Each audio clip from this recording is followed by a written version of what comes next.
ADDIE is an instructional design model that helps instructors, instructional designers, and training specialists plan and create instruction. The ADDIE model is used to create all kinds of instruction, from 5th grade social studies lessons to online computer programming courses. In this presentation, however, we will use simpler examples to illustrate the ADDIE principles. The ADDIE model includes 5 phases: analysis, design, development, implementation, and evaluation. Let's take a closer look at the 5th phase, the evaluation phase. There are 2 parts to the evaluation phase: formative evaluation and summative evaluation.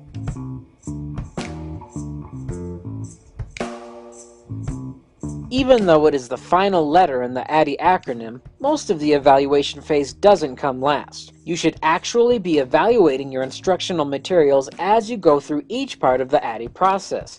This continual appraisement is called formative evaluation. Dick, Carey, and Carey's instructional model outlines 3 basic stages of formative evaluation: one-to-one evaluation, small group evaluation, and a field trial. Let's say that you and a friend are going to be holding a basketball training camp for 11-year-olds and are showing a short video to help the kids learn the basic rules of basketball. During your one-to-one evaluation, you would want to test the effectiveness of this video with a child close to the age and abilities as your actual learners. You would then ask them a series of questions about the effectiveness of the video. First, about the clarity. Was the message clear and easy to understand? Then ask about the impact. Was it helpful in reaching the objectives and goals of the class? Finally, you would assess the feasibility. How practical is the video given the time and context of the class? When doing all of these assessments, it is important to make sure that you carefully write out your assessment questions beforehand. Make them clear, consistent, and as objective as possible. Doing a number of one-to-one assessments for each of the workshop's activities will help you identify the most and least effective areas of your instruction and improve upon it. After you have made improvements based on what you learned during your one-to-one evaluations, it will be time to do a small group evaluation. This will help you determine how effective those changes were, as well as monitor how well your activities work in a group setting. It is best to choose participants that accurately represent the different subgroups that will be participating in your actual course. In our example, this would mean choosing children that are well-versed in basketball, as well as those that aren't as experienced. During this small group evaluation, you will once again assess the clarity, impact, and feasibility of each of your activities. Dick, Carey, and Carey also recommend adding an attitude questionnaire, asking questions like this: was the instruction interesting?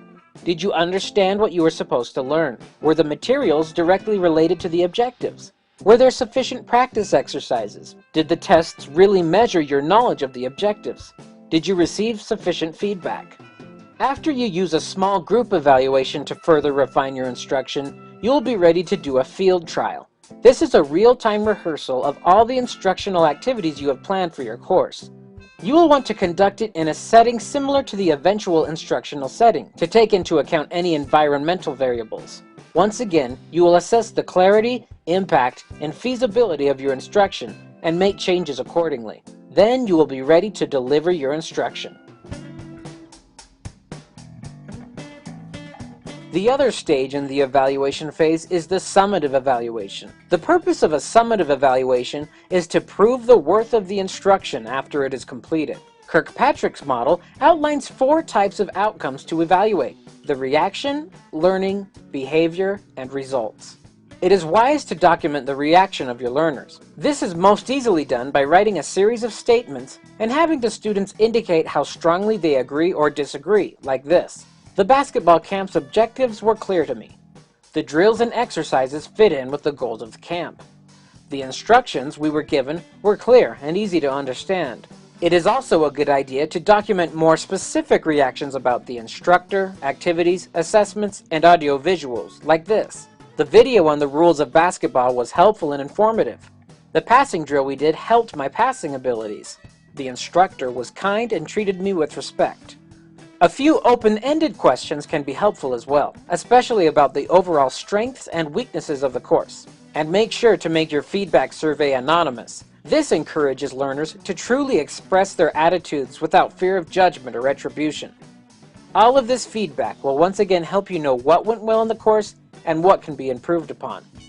The next aspect to evaluate is the learning that took place. This is most typically done in the form of a post-test that evaluates how well your students achieved your learning objectives. Knowledge is typically assessed in achievement tests. In our example, this could consist of multiple choice questions, testing your learners' understanding of the rules of basketball. Skills are typically assessed in performance tests. This could mean having students show you their passing, shooting, and dribbling form, while you took notes on a rubric you constructed beforehand.